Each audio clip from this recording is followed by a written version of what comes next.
السلام علیکم ورحمۃ اللہ وبرکاتہ۔ الحمد للہ رب العالمین، والصلاة والسلام علی سید المرسلین وعلی آلہ وصحبہ اجمعین، اما بعد، اعوذ باللہ من الشیطان الرجیم، بسم اللہ الرحمن الرحیم، واستعینوا بالصبر والصلاة وإنها لكبيرة إلا على الخاشعين۔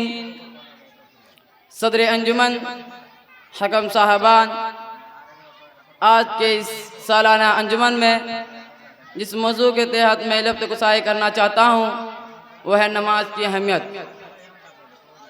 اگر کوئی آپ سے سوال کرے کہ وہ کون سی چیز ہے جو سرور کونین صلی اللہ علیہ وسلم کی آنکھوں کی ٹھنڈک ہے، وہ کون سی چیز ہے جو مصیبت اور پریشانی کے وقت ایک مومن کے دل کو سکون پہنچاتی ہے، وہ کون سی چیز ہے جو اسلام کی بنیاد 5 ارکان میں توحید کے بعد دوسرا اہم رکن ہے، تو یقیناً آپ یہی جواب دیں گے کہ وہ چیز نماز ہے۔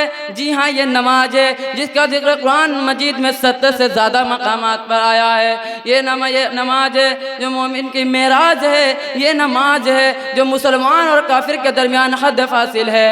یہی نماز ہے کہ جس کو جان بوجھ کر ترک کرنے والا حدیث کی روشنی میں کفر کا ارتکاب کرتا ہے۔ یہ نماز ہی ہے جس کے بارے میں قرآن کہتا ہے وَاسْتَعِينُوا بِالصَّبْرِ وَالصَّلَاةِ وَإِنَّهَا لَكَبِيرَةٌ إِلَّا عَلَى الْخَاشِعِينَ۔ صبر اور نماز سے اللہ کی مدد حاصل کرو۔ یہ نماز ہی ہے جس کے بارے میں سرور کونین صلی اللہ علیہ وسلم کا ارشاد ہے بین الرجل وبین الشرک والکفر ترک الصلاۃ۔ آدمی اور شرک کفر کے درمیان فرق کرنے والی چیز نماز ہے۔ یہ نماز ہے، یہ نماز ہی ہے۔ اما عائشہ رضی اللہ عنہ فرماتی ہے کہ اذا حزبه امر الصلاۃ، یعنی رسول اللہ صلی اللہ علیہ وسلم کو جب بھی کوئی پریشانی لاحق ہوتی تو نماز میں مشغول ہو جاتے۔ اسلامی بھائیوں، کس قدر افسوس کا مقام ہے، دین کا اتنا اہم ستون، کفر و اسلام کے درمیان فرق کرنے والی عبادت، نبی کی آنکھوں کی ٹھنڈک، اور آج ہم اس سے غافل ہیں۔ اپنے آپ کو مسلمان کہنے کے باوجود ہم نماز سے دور ہیں، ہم نماز سے دور ہیں، جبکہ رسول اکرم صلی اللہ علیہ وسلم کے زمانے میں منافقین کو بھی نماز پڑھنی پڑتی تھی، حالانکہ ان منافقین کا انجام قرآن مجید میں کافروں سے بدتر بتلایا گیا ہے، مگر ان منافقین کے بارے میں قرآن کہتا ہے وَإِذَا قَامُوا إِلَى الصَّلَاةِ قَامُوا كُسَالَىٰ، جب بھی وہ نماز کے لیے اٹھتے ہیں تو سستی اور کاہلی کے ساتھ اٹھتے ہیں، مگر نماز پڑھتے ہیں۔ گویا ہماری حالت ان منافقوں سے بدتر ہے۔ ہمارا حال تو یہ ہے کہ آذان ہوتی رہتی ہے اور میوزک میں، ٹی وی میں، کھیل کود میں اور اپنے کام کاج میں مشغول رہتے ہیں۔ ہمارے کانوں میں جوں تک نہیں رینگتی، کیا حال ہوگا ہمارا اپنے رب کی بارگاہ میں۔ میرے پیارے بھائیوں، قرآن مجید میں ایک جگہ اللہ تعالیٰ نے بیان کیا ہے کہ جب جہنمیوں سے پوچھا جائے گا ما سلککم فی سقر، تم کو کس جرم کے بدلے میں جہنم کی سزا ملی، تو وہ پہلا جرم یہی بتلائیں گے لم نکو من المصلین، ہم نماز نہیں پڑھتے تھے۔ میرے پیارے بھائیوں، اللہ کے واسطے نماز کی پابندی کیجئے۔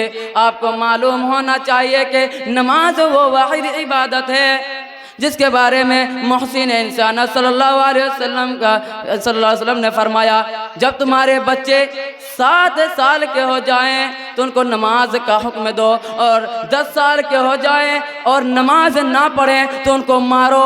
غور کیجئے میرے بھائیوں، 10 سال کے بچے کو نماز نہ پڑھنے پر مارنے کا حکم دیا جا رہا ہے، حالانکہ وہ ابھی نابالغ ہے، کسی چیز کا شریعت میں مکلف نہیں ہے۔ اس سے اندازہ لگائیے کہ ہمارے شریعت میں نماز کی کیا قدر و قیمت ہے اور یہ کس قدر اہم عبادت ہے۔